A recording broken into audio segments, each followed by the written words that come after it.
Hello दोस्तों। Good morning to all of you. Good morning दोस्तों।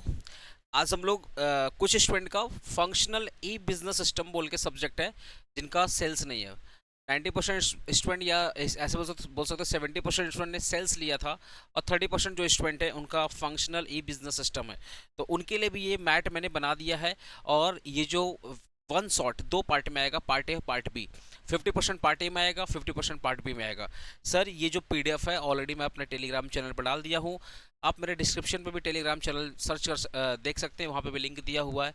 या टेलीग्राम पे भी जाकर सर्च कर सकते हैं अभिषेक पांडे क्लासेस एपीसी, वहाँ पे मिल सकता है। बाकी मैं कमेंट बॉक्स में इस पीडीएफ का लिंक पिन कर दूंगा, आप वहाँ से भी डाउनलोड कर सकते हैं। तो दोस्तों सबसे पहले बात करते हैं chapter 1 which is one of the lengthiest chapter of your syllabus. बाकी सारे चैप्टर्स छोटे हैं। तो अगर मैं चैप्टर 1 की बात करूँ, चैप्टर 1 क्या है? Application of e business. Application of e business.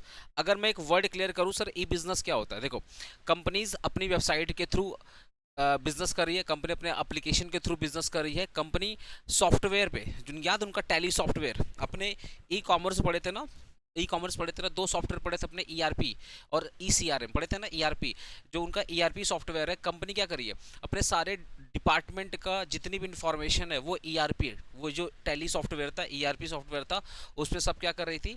Upload कर रही थी। और जो ई सी आर एम सॉफ्टवेयर था, याद है, इलेक्ट्रॉनिक कस्टमर रिलेशनशिप मैनेजमेंट, जो ई सी आर एम बोल के सॉफ्टवेयर था, कंपनी क्या कर रही थी? अपने सारे कस्टमर की इंफॉर्मेशन, उनके उनके पैटर्न, उनका जो टेस्ट था, उनका जो परचेज बिहेवियर था, सब कुछ उस पर फीड कर रही थी और उसके हिसाब से डिसीजन ले रही थी। यही चीज़ ई बिजनेस होता है दोस्तों। जब कंपनीज इंटरनेट के माध्यम से, जब कंपनीज सॉफ्टवेयर के माध्यम से, कंपनीज वेबसाइट के माध्यम से बिजनेस कर रही है, वेबसाइट के माध्यम से परचेज कर रही है, वेबसाइट के माध्यम से पेमेंट कर रही है, वेबसाइट के थ्रू सेल कर रही है, सब कुछ ऑनलाइन हो रहा है, ऑनलाइन बिजनेस हो रहा है, that is called E business. अब ई कॉमर्स और ई बिजनेस में फ़र्क क्या है? ई कॉमर्स में ना, नॉर्मली बिजनेस क्या कर रहा है? अपने प्रोडक्ट को कहीं पे लिस्ट कर रहा है, फिर उसके थ्रू सेल हो रहा है। फॉर एग्जांपल, मैं अपना क्लासेस कहीं पे लिस्ट किया, फिर थर्ड पार्टी स्टूडेंट ने कहीं से परचेज किया। जैसे फॉर एग्जांपल, मान लो मैंने अपना प्रोडक्ट फ्लिपकार्ट पे लिस्ट किया, फिर आप फ्लिपकार्ट से परचेज करोगे, फ्लिपकार्ट मेरे को इन्फॉर्मेशन देगा, मैं आपको भेजूंगा, बदले में फ्लिपकार्ट कमीशन खाएगा। तो ये ई कॉमर्स हो गया, जहाँ पे थर्ड पार्टी इन्फॉर्मेशन हो गया। पर ई बिजनेस में क्या हो रहा है? कंपनी डायरेक्टली कस्टमर को बिजनेस कर रही है, कंपनी डायरेक्टली सप्लायर से परचेज कर रही है, डायरेक्टली पेमेंट कर रही है, कंपनी डायरेक्टली डिस्ट्रीब्यूटर को सामान भेज रही है, सब कुछ इंटरनेट के थ्रू हो रहा है। तो ये हो गया आपका ई बिजनेस। यहाँ पे कोई थर्ड पार्टी इन्वॉल्वेशन नहीं होता है, कंपनी डायरेक्टली डील करती है, डायरेक्टली कस्टमर से डील कर रही है, डायरेक्टली सप्लायर से डील कर रही है, कंपनी डायरेक्टली अपने डिस्ट्रीब्यूटर चैनल से डील कर रही है। और ये जो भी कुछ हो रहा है, या तो ऑटोमेटिक सॉफ्टवेयर के थ्रू हो रहा है, या कंपनी पर्टिकुलर वेबसाइट के थ्रू कर रही है। जैसे मान लो कंपनी सामान गुड्स परचेज कर रही है, मान लो कंपनी गुड्स परचेज कर रही है, तो कंपनी ई टेंडरिंग बोल की चीज़ होता है। कंपनी वेबसाइट के थ्रू, मतलब जो सप्लायर होता है ना, सप्लायर का ई टेंडरिंग बोल के होता है, कंपनी वहाँ पे जाती है, सबसे टेंडर मांगती है, जिसका भी टेंडर अच्छा होता है फिर कंपनी ऑर्डर प्लेस कर देती है। समझ रहे हो ना? तो ये सब कुछ इंटरनेट के थ्रू हो रहा है। याद रखिएगा, जब भी कहीं पर भी अगर ई बिजनेस आ जाए, कहीं पर भी अगर ई बिजनेस आ जाए, तो याद रखिएगा, business are doing with the help of electronic. ठीक है, आप बिजनेस ही कर रहे हो, आप वही सप्लायर से सामान खरीद रहे हो, वही कस्टमर को बेच रहे हो, बट इलेक्ट्रॉनिक के थ्रू बेच रहे हैं। आपका बिल भी कैसा बन रहा है? इलेक्ट्रॉनिक बन रहा है, फिजिकल बिल नहीं बन रहा है। होपफुली मैंने एक इंट्रो पार्ट आपका क्लियर कर दिया था, ई बिजनेस क्या होता है और ई बिजनेस कैसे डिफरेंस होता है ई कॉमर्स से। ठीक है, अगर मैं दोस्तों डायरेक्ट मार्केटिंग की बात करूं, अगर मैं डायरेक्ट मार्केटिंग की बात करूं, पहला क्वेश्चन सर, डायरेक्ट मार्केटिंग क्या है? देखो, मार्केट कंपनी डायरेक्टली ईमेल के थ्रू, कंपनी डायरेक्टली ईमेल के थ्रू आपको टेक्स्ट कर रही है, मैसेज कर रही है, कंपनी आपके व्हाट्सएप पे मैसेज कर रही है। ठीक है, ये हो गया आपका डायरेक्ट मार्केटिंग, जहाँ पे कंपनी डायरेक्टली कस्टमर को ऑफर दे रही है, कंपनी डायरेक्टली कस्टमर को ईमेल के जरिए, व्हाट्सएप के जरिए या सोशल मीडिया के जरिए डायरेक्टली कस्टमर जुड़ रही है, मतलब कंपनी डायरेक्टली कस्टमर से जुड़ रही है, that is called direct marketing. ठीक है ना? तो अगर मैं डायरेक्ट सेलिंग की बात करूँ, अच्छा, डेफिनेशन देखो, direct marketing is a method of marketing in which goods and services are promoted and sold directly to the customer without using any intermediary, wholesale, retail और एजेंट। मतलब कंपनी बिना wholesaler के, बिना रिटेलर के, बिना agent से, मतलब इन दोनों, इन सब के बिना कंपनी डायरेक्टली कस्टमर को सामान बेच रही है, डायरेक्टली कस्टमर के सामने प्रमोट कर रही है। ऑब्वियसली ये कैसे होगा, कब कैसे होगा? ईमेल के थ्रू हो रहा है, सोशल मीडिया के थ्रू हो रहा है, ठीक है, आपके पास व्हाट्सअप के थ्रू मैसेज आ रहे हैं, ठीक है, ये हो गया आपका डायरेक्ट मार्केटिंग। एग्जाम्पल देख लिए, यहाँ एग्जाम्पल है, आप देख लीजिएगा। अगर मैं डायरेक्ट सेलिंग की बात करूँ, देखो ना, बहुत सारे प्रोडक्ट घर पे आके लोग बेच जाते हैं ना। मान लो एक सेल्स रिप्रेजेंटेटिव आया, आपके घर पे आया, कुछ प्रोडक्ट लेकर आया और आपको उस प्रोडक्ट के बारे में इंफॉर्मेशन दिया, सर ये मेरा प्रोडक्ट है। जैसे एमवे, एमवे बोल के कंपनी थी, यूएस की कंपनी थी, ठीक है, वो उनके जो रिप्रेजेंटेटिव थे वो घर घर आते थे और शैम्पू सोप्स, ब्यूटी प्रोडक्ट आके घर घर आके बेचते थे। तो उनके कंपनी के रिप्रेजेंटेटिव आपके पास आते थे और प्रोडक्ट का फीचर्स बताते थे और सामान बेचते थे। डायरेक्ट सेलिंग क्या हो गया? Direct selling is a method of selling where goods and services sold directly to the consumer in their homes, workplace or their non-retail location without using of traditional shop or outlet।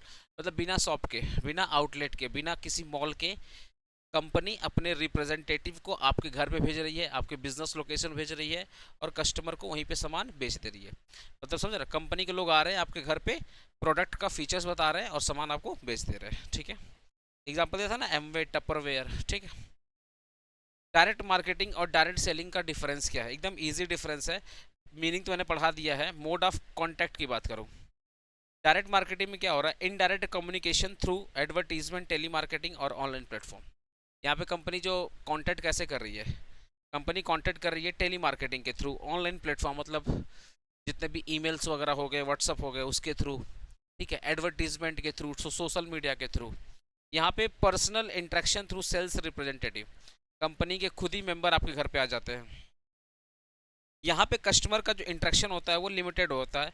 यहाँ पे customer का जो interaction होता है ना personal होता है, तो उसकी मतलब बोल सकते हैं ना कि no personal contact with customer direct marketing में। पर डायरेक्ट सेलिंग में कस्टमर के घर रिप्रेजेंटेटिव लोग चले जाते हैं, तो डायरेक्ट पर्सनल कांटेक्ट होता है।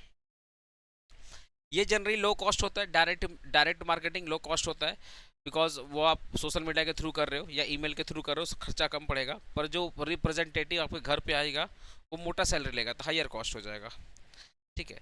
ई कॉमर्स और ई बिजनेस क्या होता है? देखो, ई कॉमर्स का मतलब होता है buying, selling and goods and services over the internet. आप इंटरनेट के थ्रू गुड्स एंड सर्विसेज या तो परचेस कर रहे हो या तो बाई कर रहे हो, या तो परचेस कर रहे हो या तो बाई कर रहे हो। और याद रखिएगा, यहाँ पे ई कॉमर्स में हमेशा एक थर्ड पार्टी इन्वॉल्व, मतलब थर्ड पार्टी होता है जो बीच में कमीशन खाता है, जैसे फ्लिपकार्ट हो गया, अमेजन हो गया, ठीक है।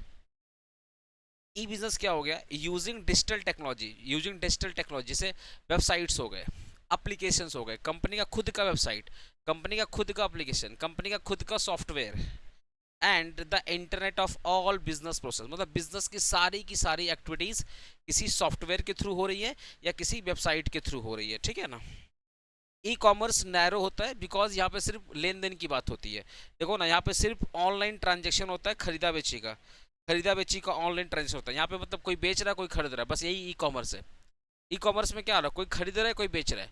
बट जब मैं ई बिजनेस की बात करता हूँ ना, ये इस बड़ा वर्ड है, इसका जो स्कोप है ज़्यादा है, बिकॉज यहाँ पे प्रोडक्शन भी हो रहा है। पहले तो हम सप्लायर से सामान खरीदेंगे, फिर सप्लायर से ऑनलाइन सामान खरीदे, फिर हम प्रोडक्शन किए, फिर हम डिस्ट्रीब्यूशन किए, फिर हम कस्टमर तक सामान पहुंचा दिए, और ये सब कुछ ऑनलाइन हो रहा है। ये सब कुछ ऑनलाइन हो रहा है। क्या बोल रहा है? As it cover the production, finance, marketing, HR and transaction. मतलब जब मैं बिजनेस की बात करता हूँ तो बिजनेस में सारे डिपार्टमेंट एक सिस्टम के थ्रू चल रहे हैं। सॉरी, ये जितने भी डिपार्टमेंट आप देख रहे हो ना, वो एक ईआरपी बोल करके सॉफ्टवेयर आता है। इस सॉफ्टवेयर के थ्रू सारे के सारे ट्रांजैक्शन किए जा रहे हैं।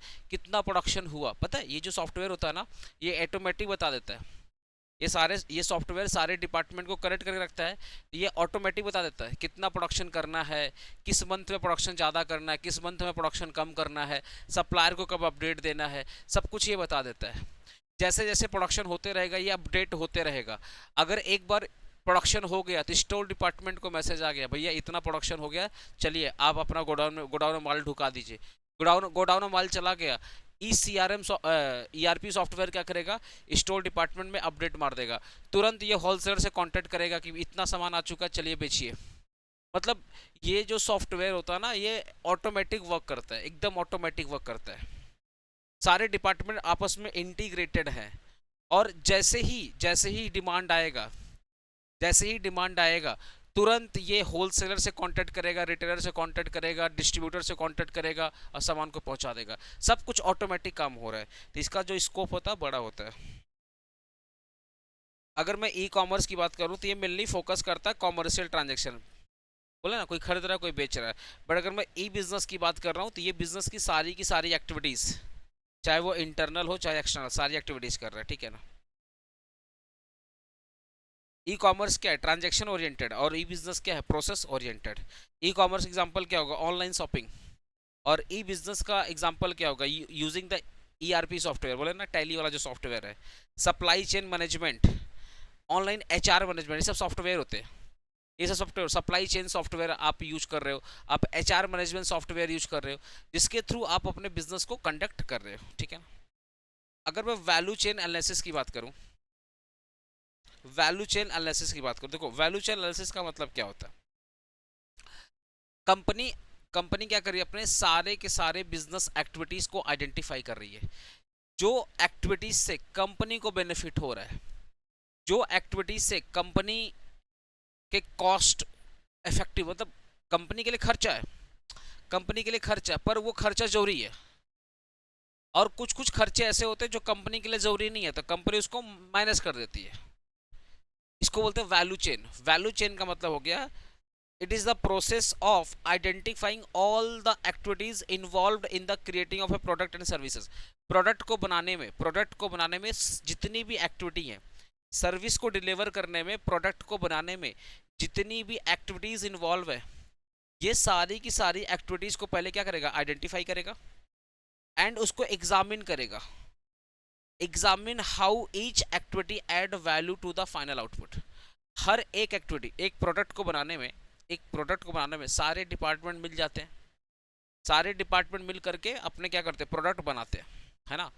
अरे भाई, प्रोडक्शन डिपार्टमेंट तो बनाता है, स्टोर डिपार्टमेंट बनाता है, लेकिन उसमें डायरेक्टली बोल दो या इनडायरेक्टली बोल दो, सारे डिपार्टमेंट मिलकर ही तो प्रोडक्शन करके फिर सामान को कस्टमर तक पहुंचाते हैं। सारा डिपार्टमेंट का क्या एक इंटीग्रेटेड क्या एक्टिविटीज़ होती है। तो वैल्यू चेन में क्या हो गया? It is the process of identifying all the activities involved in the creating a product. सारा एक्टिविटी क्या करेगा? पहले आइडेंटिफाई करेगा, फिर देखेगा कौन सी एक्टिविटी वैल्यू क्रिएट कर रही है, कौन सी एक्टिविटी उस प्रोडक्ट के लिए जरूरी है। The concept was introduce by the Michael porter. ये जो कॉन्सेप्ट था, माइकल पोर्टर ने कॉन्सेप्ट ये वाला यूज किया था।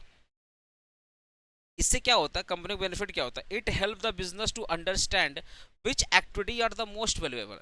जब आप वैल्यू चेन एनालिसिस करते हो तो इससे ये पता चलता है कौन सा खर्चा जरूरी है और कौन सा प्रोडक्ट के लिए खर्चा जरूरी है।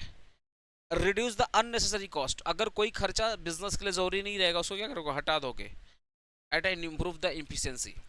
मतलब ये जो वैल्यू चेन एनालिसिस का मतलब क्या है? मान लो ये एक प्रोडक्ट है, इस प्रोडक्ट को बनाने में मान लो 10 एक्टिविटीज़ लग रही है, तो वैल्यू चेन एनालिसिस क्या करेगा? पहले ये 10 एक्टिविटी को आइडेंटिफाई करेगा।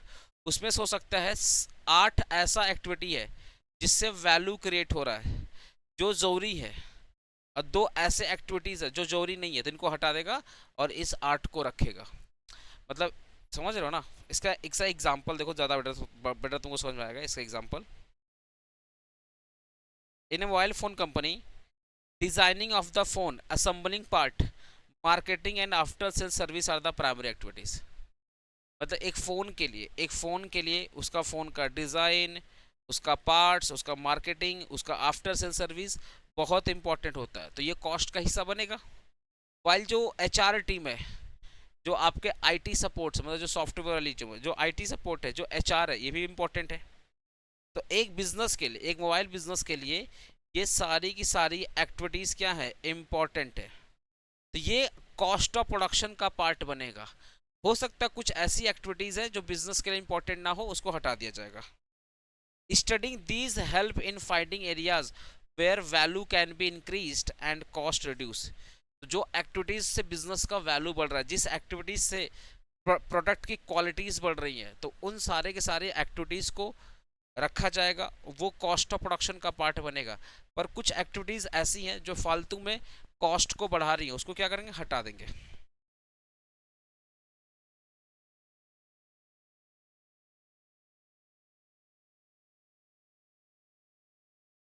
आइए क्वेश्चन 6 स्टार्ट करते हैं। Discuss the applicability of e business mechanism in the value chain integration. बोल रहा है ई बिजनेस मैकेनिज्म मतलब ई बिजनेस कैसे, मतलब अगर सेम बिजनेस जो वैल्यू चेन है, अगर सेम बिजनेस हम लोग अगर इलेक्ट्रॉनिकली करेंगे तो कैसे करेंगे। देखो applicability of e business in applicability of e business mechanism. सबसे पहले हमारा जो भी प्रिक्रूटमेंट और सप्लाई चेन है, मतलब हम जो भी क्रेडिटर से सामान परचेज करेंगे वो ऑनलाइन परचेज करेंगे, ठीक है, और प्रोड्यूस करके जो भेजेंगे होलसेलर इन सब के पास तो वो भी ऑनलाइन ही होगा। E business allow company to directly connect with the supplier through the online platforms, जैसे ई टेंडरिंग या ई प्रिक्रूटमेंट। जैसे जो क्रेडिटर होता है ना, क्रेडिटर का खुद का वेबसाइट होते हैं, क्रेडिटर खुद का वेबसाइट है, वो ई टेंडरिंग बोल के होता है या ई प्रिक्रूटमेंट बोल करके होता है। अभी आगे बताऊंगा, अभी आगे बताऊंगा क्वेश्चंस है। ई टेंडरिंग का मतलब क्या, ई प्रिक्रूटमेंट का मतलब क्या। तो क्रेडिटर का खुद का अपना ऑनलाइन प्लेटफॉर्म है, ई टेंडरिंग या ई प्रिक्रूटमेंट। आप सिंपली जाइए और वहां से ऑर्डर प्लेस कर दीजिए। इससे क्या होगा, पेपर ऑब्वियसली ये ऑनलाइन हो रहा है तो पेपरलेस क्या होगा, reduce the paper work and bring the transparency and ensure the timely availability of the raw material. और वहाँ पे जो टाइम दिया रहेगा उस टाइम के हिसाब से डिलीवरी हो जाएगा। एक हो गया आपका प्रोडक्शन प्लानिंग। प्रोडक्शन प्लानिंग मतलब क्या, हमारा जो टैली सिस्टम है ईआरपी इजीली बता देगा अभी प्रोडक्शन करना है या नहीं करना है, या करना है तो कितना प्रोडक्शन करना है। क्योंकि ईआरपी बेसिकली जो भी सजेशंस देते हैं वो पास्ट ईयर के डेटा को देख कर देते हैं। जो भी मार्केट में डिमांड होने वाले हैं उनको फॉरकास्ट करके उसके हिसाब से वो बताते हैं कि भैया डिमांड करना, प्रोडक्शन करना है या नहीं करना। यही बात यहाँ पे लिखा हुआ है। Marketing and sales. E business provide the online marketing tools जैसे websites and social platform which integrate directly with the sales activities. क्या बोल रहे हैं, e business provide online marketing tools. हमारे मतलब जो कंपनीज है ना वो ऑनलाइन मार्केटिंग कर सकती, जैसे वेबसाइट के थ्रू कर सकती है या सोशल मीडिया प्लेटफॉर्म जैसे यूट्यूब इंस्टाग्राम थ्रू कर सकती है, जिससे वो बिजनेस से डायरेक्टली कांटेक्ट कर सकती है, ठीक है ना। Distribution and logistic and delivery system are integrated with online order tracking. जब एक बार सामान भेज दिया गया तो लॉजिस्टिक वाला जो पार्ट होता है वो भी आपका ऑर्डर से लिंक कर दिया जाएगा, तो कस्टमर को इजीली पता चल जाएगा सामान कहाँ तक पहुँचा हुआ है। ECRM कस्टमर रिलेशनशिप मैनेजमेंट का मतलब हो गया, ये भी एक सॉफ्टवेयर होता है। तो कंपनी क्या करती है, सारा का सारा इन्फॉर्मेशन इस सॉफ्टवेयर फीड कर देती है, जिससे कस्टमर का बिहेवियर पता समझ में आता है, परचेजिंग समझ में आता है, किस मंथ में ज़्यादा परचेज करेगा, किस मंथ में कम परचेज करेगा। ये सब इजिली कस्टमर का इन्फॉर्मेशन उसमें फीड कर दिया जाता है। फिर कंपनी क्या करती है, उसी सॉफ्टवेयर की मदद से कस्टमर को ऑफर वगैरह देती है, ठीक है ना। सप्लाई चेन मैनेजमेंट क्या होता है, सप्लाई चेन मैनेजमेंट का मतलब हो गया सप्लायर से लेकर के गुड्स, सप्लायर से लेकर के फाइनल कस्टमर तक जो पहुंचता है ना उसको बोलते हैं सप्लाई चेन मैनेजमेंट। अरे सप्लायर से लेकर के कस्टमर तक पहुंचाने में जो भी जो भी मतलब जो भी कुछ हो रहा है उसको बोलते हैं सप्लाई चेन मैनेजमेंट। जैसे एग्जांपल, मैं क्रेडिटर से खरीदा लाऊंगा बिजनेस के अंदर, प्रोडक्शन करने के बाद फिर मैं क्या करूंगा, उसको होलसेलर रिटेलर के थ्रू क्या करूंगा, कस्टमर के पास पहुंचवा दूंगा। पहले मैं खुद परचेज करके लाया, ठीक है, फिर मैं प्रोड्यूस किया, फिर मैं कस्टमर के पास पहुंचाया,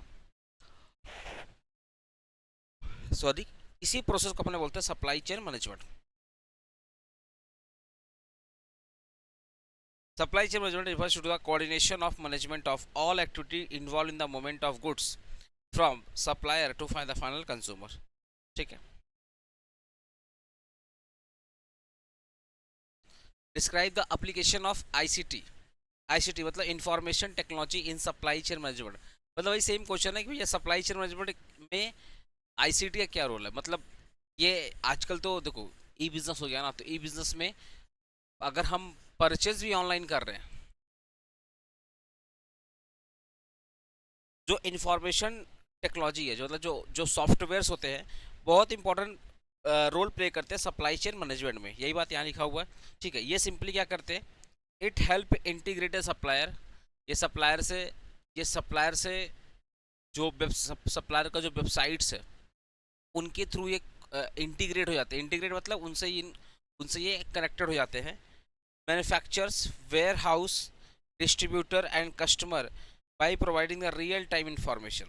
मतलब ये जो सॉफ्टवेयर्स होते हैं ना, ये जो सॉफ्टवेयर होते हैं वो सप्लायर से लेकर के, मैन्युफैक्चर से लेकर के, जो वेयर हाउस है, जो डिस्ट्रीब्यूटर हैं, जो कस्टमर है, सबसे वो इंटीग्रेट हो जाते हैं और रियल टाइम इंफॉर्मेशन प्रोवाइड करते हैं। भैया मेरा माल कहाँ तक पहुँचा सब बता देंगे सप्लाई चेन मैनेजमेंट में।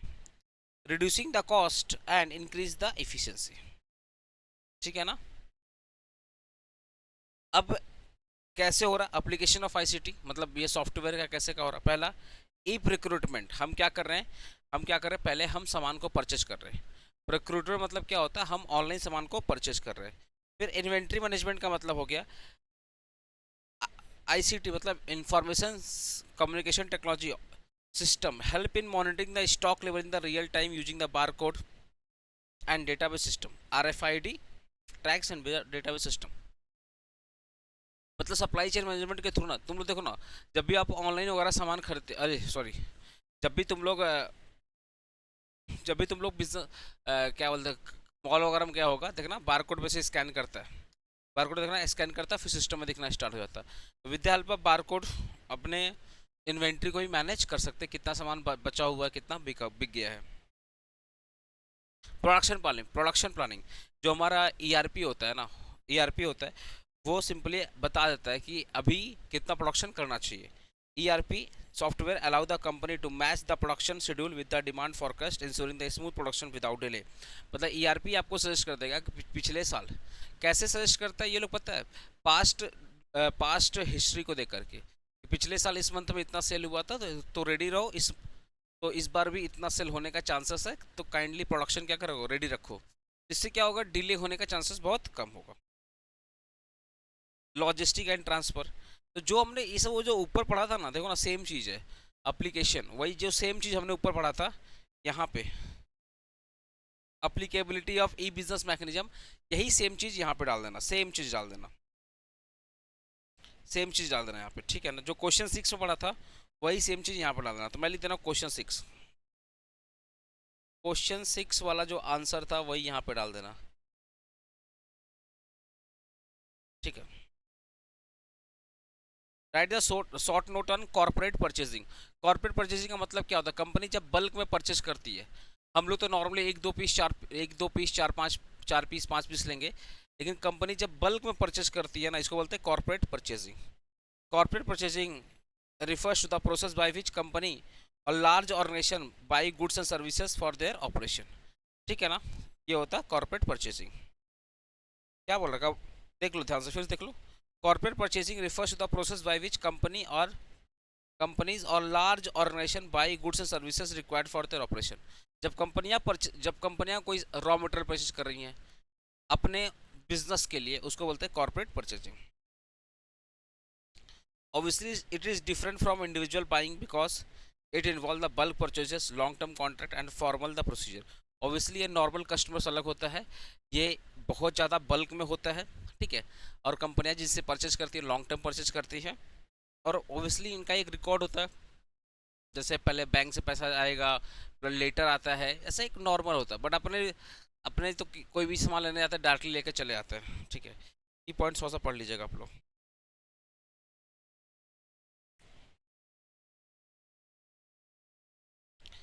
ई प्रोक्रूटमेंट वैल्यू चेन का मतलब क्या होता है, e procurement value chain refers to the sequence of activities carried out through the electronic means of purchasing goods and services in organisation.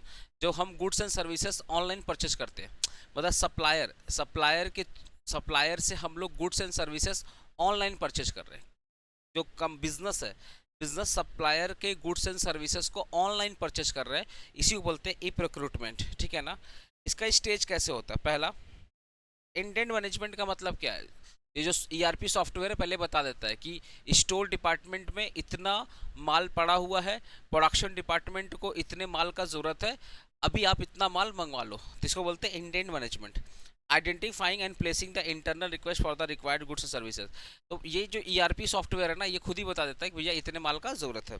फिर ई टेंडरिंग, इन tendering का मतलब क्या होता है, आप ये कंपनी क्या करती है ना, सप्लायर सप्लायर से वो मंगवाती है, क्या बोलते हैं, कोटेशन मंगवाती है। कैसे? यहाँ पे inviting the quotation and bid from the supplier online. Supplier अगर मान लो कंपनी जो सामान खरीदेगी तो बल्क को परचेज करेगी, तो कंपनी क्या करेगी, पहले बिडिंग करेगी। बिडिंग करने के बाद जो लोएस्ट प्राइस होगा, लोएस्ट प्राइस होगा उसके हिसाब से प्रोडक्ट मंगवाएगी।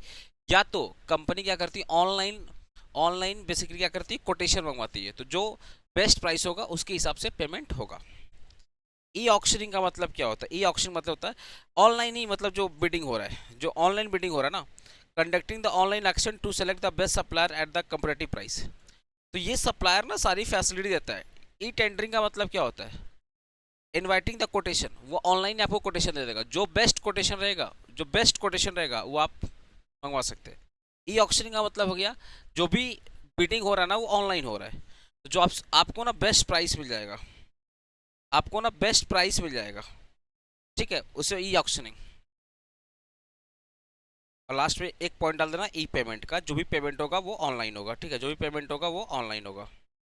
ओके, एक पॉइंट यहाँ पर डाल देना। ई टेंडरिंग क्या होता है ऑलरेडी पढ़ा चुका हूँ, पढ़ लेना यहाँ पे, ठीक है ना।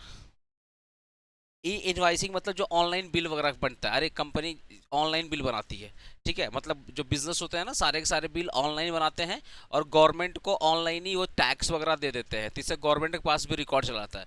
मतलब जो भी बिल वगैरह होता है ना, तुम लोग व्यापार ऐप का नाम सुना है? व्यापार ऐप क्या करता है, ऑनलाइन बिल बना देता है। वैसे ही कंपनी क्या करती है, सारा का सारा बिल ऑनलाइन बनाती है और डायरेक्टली गवर्नमेंट को टैक्स भी वहां से दे देती है, तो पूरा ट्रांसपेरेंसी से काम होता है। तो जो डिस्क्राइबिंग ई इनवाइस का मतलब ऑनलाइन बिल बन रहा है, ठीक है।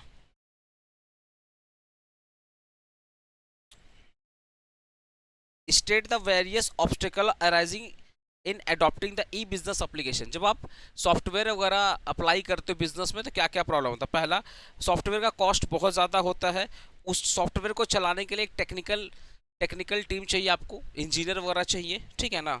प्लस सिक्योरिटी और प्राइवेसी कंसर्न होता है। सिक्योरिटी और प्राइवेसी कंसर्न होता ही है कि भाई कभी भी सॉफ्टवेयर आपका लीक हो सकता है, आपके जो डेटा वगैरह होते हैं वो चोरी हो सकते हैं। लीगल और रेगुलेटरी इश्यूज होता है, गवर्नमेंट इसके लिए बहुत सारे कानून बनाए हैं, तो वो कानून को भी आपको फॉलो करना पड़ेगा। आपका अगर पुअर इंटरनेट इंफ्रास्ट्रक्चर रहेगा तब तो बिजनेस करना बहुत मुश्किल हो जाएगा, तो ये भी वन ऑफ द इश्यूज होता है, भैया इंटरनेट बहुत फास्ट चाहिए आपको, ठीक है ना। पेमेंट रिलेटेड इश्यूज हो जाते हैं, कभी कभी क्या होता है with the help of server या with the help of internet payment वगैरह टाइम पे नहीं आते हैं, तो ये कुछ इश्यूज होते हैं जब आप बिजनेस ऑनलाइन कर रहे हो, समझ रहे हो। अब नेक्स्ट क्वेश्चन हमारा क्या है, वर्चुअल वैल्यू चेन प्लानिंग। तुम एक एग्जांपल देखो ना, इसी एग्जांपल तुम समझ जाओगे इसका मतलब क्या है। Amazon apply virtual chain planning bye analysing the customer search history and purchase pattern. Amazon क्या करता है, अमेजन पे जो जितना लोग सर्च करते हैं, अमेजन पे जितना कस्टमर सर्च कर रहा है और कस्टमर का जो पास्ट परचेज है, अमेजन क्या करता है उसको एनालिसिस करता है, उसके हिसाब से फिर वो गुड्स को रिकमेंड करेगा अपने एम्प्लॉय को और सेल्स को बढ़ाएगा और कस्टमर सेटिस्फाई करेगा। मतलब सिंपल बता है, कंपनीज के वेबसाइट पर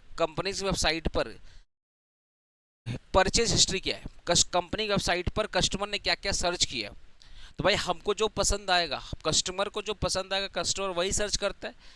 तो सर्च हिस्ट्री को, परचेज हिस्ट्री को एनालिसिस करके ये कंपनीज क्या करती हैं, कस्टमर के लिए नए नए प्रोडक्ट रिकमेंड करती हैं और अब सेल्स को इम्प्रूव करती हैं, प्रॉफिट कमाती हैं।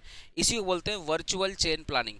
मतलब आपके पास्ट परचेज हिस्ट्री को, पास्ट सर्च हिस्ट्री को एनालिसिस करके कंपनीज कस्टमर को प्रोडक्ट रिकमेंड करती हैं और प्रोडक्ट को सेल करती हैं, इसी को बोलते हैं वर्चुअल चेन प्लानिंग, ठीक है ना। Explain the effect of virtual chain in the promotion for product and service. देखो बोल रहा है ना इसमें कि effect of virtual chain planning in the promotion of product service. ये कैसे होता है, मतलब वर्चुअल चेन प्लानिंग होता कैसे, मतलब प्रमोशन कैसे होता है। सबसे पहले टारगेटेड एडवर्टाइजिंग। कंपनीज क्या करती है ना कि उसी कस्टमर, देखो नॉर्मली क्या होता है, जैसे मेरा मेरा जो सर्च हिस्ट्री होगा, अब मेरा जो परचेज हिस्ट्री होगा और आपका जो सर्च हिस्ट्री होगा और आपका जो परचेज हिस्ट्री होगा वो तो अलग होगा ना। मेरा मेरा अलग होगा, आपका अलग होगा, तो मेरे को अलग ऑफर आएगा, आपको अलग आएगा, समझ गया ना। मुझे अलग ऑफर मिलेगा, आपको अलग ऑफर मिलेगा, इसको बोलते हैं targeted advertising. Cost effective marketing, obviously सस्ता पड़ता है कंपेयर टू फिजिकल मार्केटिंग, ये बहुत सस्ता पड़ता है। ठीक है, पर्सनलाइज्ड ऑफर, मैंने बोला ना मुझे अलग से ऑफर मिलेगा, आपको अलग से ऑफर मिलेगा। रियल टाइम कम्युनिकेशन, कंपनीज क्या कर रही है, कंपनीज क्या करती है, ईमेल के थ्रू, चैट बॉक्स के थ्रू या व्हाट्सएप के थ्रू आपको एडवर्टीजमेंट वगैरह कर रही है, सोशल मीडिया के थ्रू आपको एडवर्टीजमेंट कर रही है।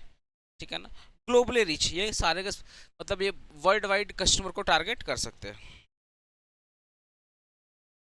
State the virtual chain planning process with the flow chart. अब ये फ्लो चार्ट क्या का मतलब क्या होता है, देखो सबसे पहले इंफॉर्मेशन को गैदर करते हैं लोग, फिर ऑर्गेनाइज द इंफॉर्मेशन, सारा इंफॉर्मेशन पहले गैदर करता है, फिर organise the information, organise the information का मतलब सारे इंफॉर्मेशन जो भी आपने कलेक्ट किया, arranging the collected data systematically for the easy use and access. पहले क्या करेगा कंपनी, क्या करती है, सारे की सारी इंफॉर्मेशन को पहले ऑर्गेनाइज करेगी, फिर उस इंफॉर्मेशन को अरेंजमेंट करेगा। अरेंजमेंट का मतलब क्या होता है भैया, जो जो इन्फॉर्मेशन जिससे रिलेटेड, मान लो मेरे से रिलेटेड 10 इन्फॉर्मेशन थी, तो अभिषेक पांडे का इन्फॉर्मेशन एक जगह पे हो गया, आपके रिलेटेड मान लो 10 इन्फॉर्मेशन थी, आपका इन्फॉर्मेशन एक जगह पे हो गया। तो arranging the collected data systematically for easy use and access. Selecting the information, जो हमारे लिए मोस्ट इंपॉर्टेंट है उसको हम क्या करेंगे, सेलेक्ट करेंगे, जो लेस इंपॉर्टेंट है उसको क्या करेंगे, इग्नोर कर देंगे।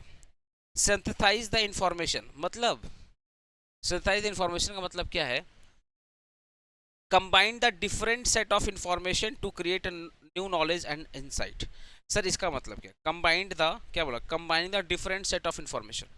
अब मेरे बारे में जो इन्फॉर्मेशन आ रही है ना, वो कंबाइन का मतलब क्या है कि जो भी मेरा पास्ट हिस्ट्री है, जो भी मेरा सर्च हिस्ट्री है, दोनों को कंबाइन करेगा, कंबाइन करके फिर एक नया प्रोडक्ट लॉन्च करेगा, और बेसिकली क्या बोलेगा, मतलब नया प्रोडक्ट, या मतलब नया प्रोडक्ट रिकमेंड करेगा।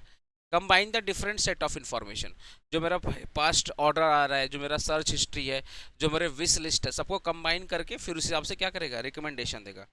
फिर हो गया distributing information, sharing the process information with the decision makers. मतलब एक सॉफ्टवेयर क्या करता है, बिजनेस को बोल देता है, बिजनेस फिर कस्टमर को उसके हिसाब से प्रोडक्ट रिकमेंड करेगा और बेच देगा। ठीक है, sharing the process information with the decision makers, obviously decision maker कौन है, बिजनेस है ना, कस्टमर्स और partners of effective use. Diagram देख लो, पहले इन्फॉर्मेशन कैसे करेगा, फिर सारे इन्फॉर्मेशन को अरेंज करेगा, जो इन्फॉर्मेशन सही है उसको क्या करेगा, कलेक्ट करेगा, मतलब सेलेक्ट करेगा। फिर सिंथेसाइज का मतलब क्या हो गया, past history, purchase order, search history, wish list, सबको कंबाइंड करके फिर नए प्रोडक्ट को रिकमेंड करेगा और फिर कस्टमर तक उसको बेच देगा।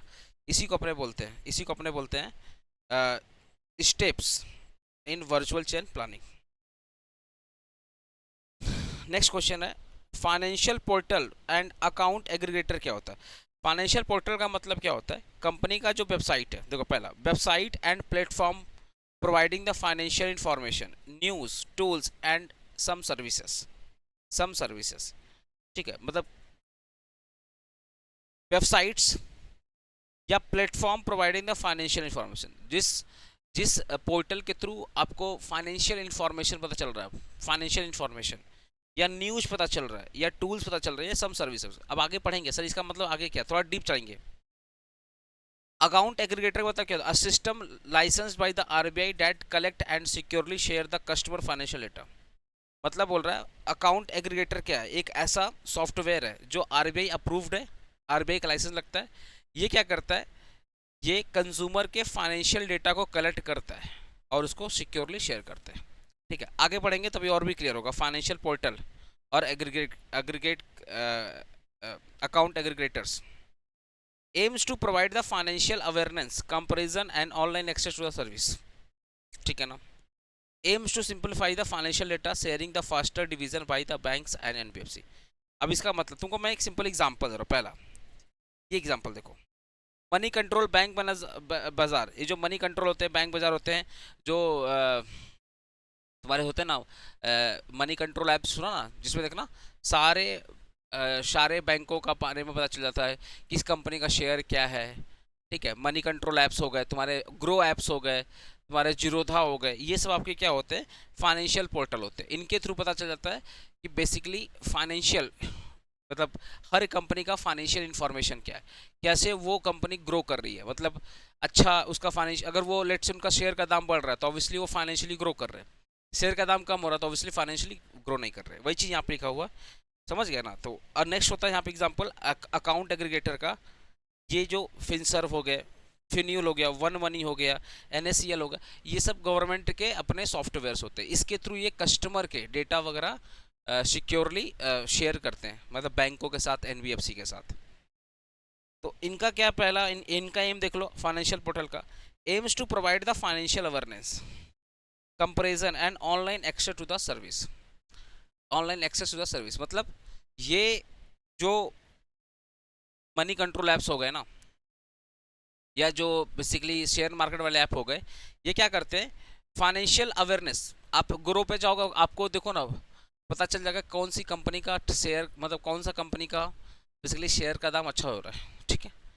फिर आप कंपेयर भी कर सकते हो कौन कितना ग्रो किया एक साल के अंदर, तो कंपेयर भी आराम से हो जाएगा। आप देखिए ना, आप इनके ऐप्स को यूज करिए, आप इजीली वहाँ पे पता कर सकते हैं।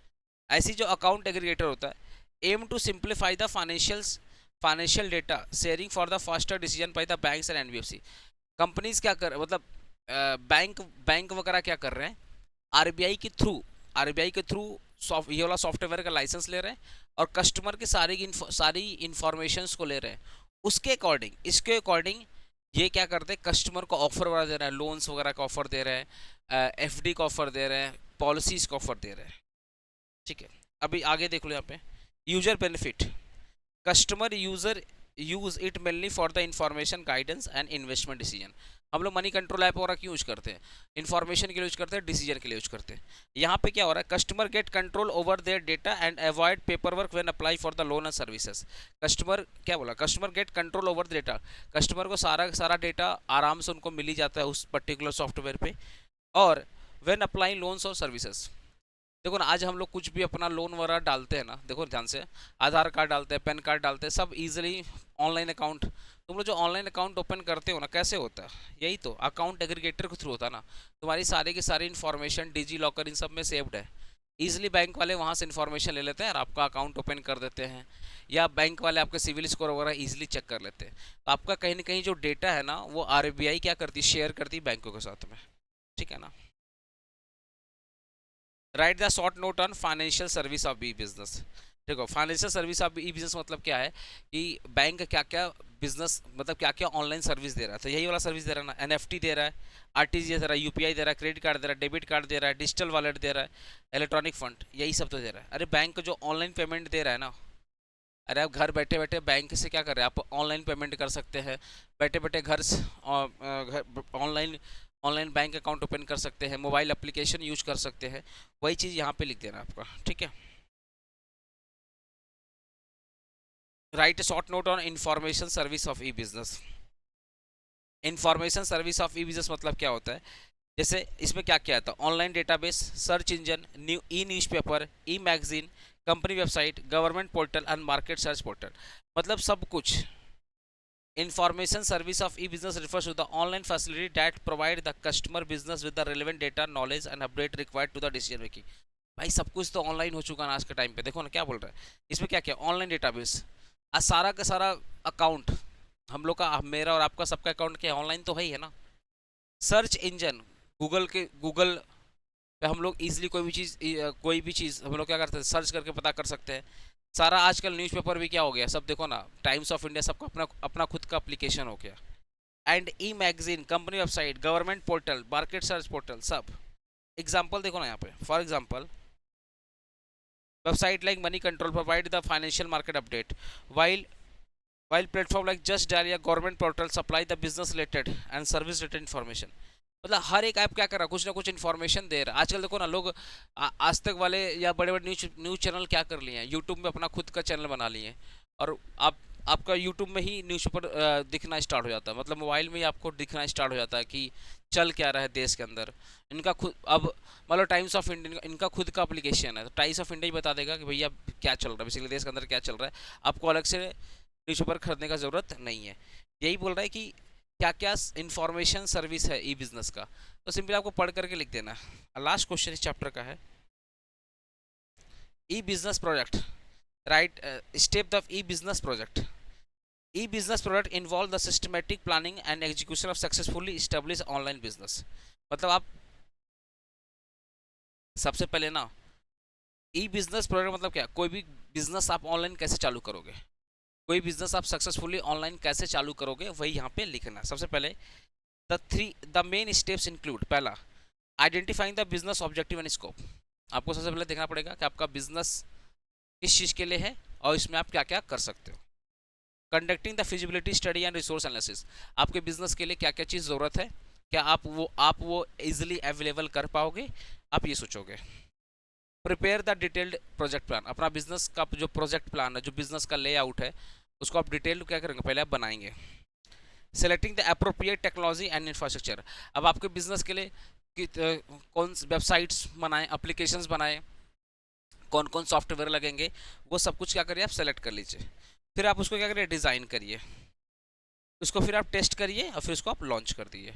यही चीज़ है, मतलब कोई भी धंधा ऑनलाइन कैसे बनते हैं, पहले क्या करें, आप उसको पहले आइडेंटिफाई करिए ना कि आप कौन सा बिजनेस करना चाहते हैं। जैसे मैं कोचिंग सेंटर खोलना चाहता था, तो मैंने पहले इसको आइडेंटिफाई किया, मैं कोचिंग सेंटर खोलना चाहता हूँ। फिर मैं स्टडी किया क्या क्या कोचिंग सेंटर खोलने के लिए क्या मुझे एप्लीकेशन लगेगा, वेबसाइट लगेगा, ये सब क्या मैं ईजिली अवेलेबल करा पाऊँगा। तो आंसर आया यस, ये हो गया फिजिबिलिटी। फिर अपना डिटेल प्लान बनाया, फिर जो जो टेक्नोलॉजी लगेगा मैंने उसको सेलेक्ट किया, फिर उसको डिज़ाइन करवाया, फिर टेस्ट किया, फिर लॉन्च कर दिया। इसी को बोलते हैं ई बिज़नेस। ठीक है। जो अच्छा, अभी प्रॉब्लम क्या हो रहा है ना, थोड़ा सा इलेक्ट्रिसिटी का इशू हो गया, तो लेट हो गया थोड़ा सा, समझ गया ना। इलेक्ट्रिसिटी की इशू होने की वजह से लेट हो गया था, तभी मैं चैप्टर 2 डाल रहा हूँ, पहले आप चैप्टर 1 पढ़ लीजिए। मैं सोचा था 3 चैप्टर एक साथ डाल दूँ, पर 3 चैप्टर तो एक साथ नहीं डाल पाया, अभी मैं चैप्टर 2 डाल दे रहा हूँ। ओके।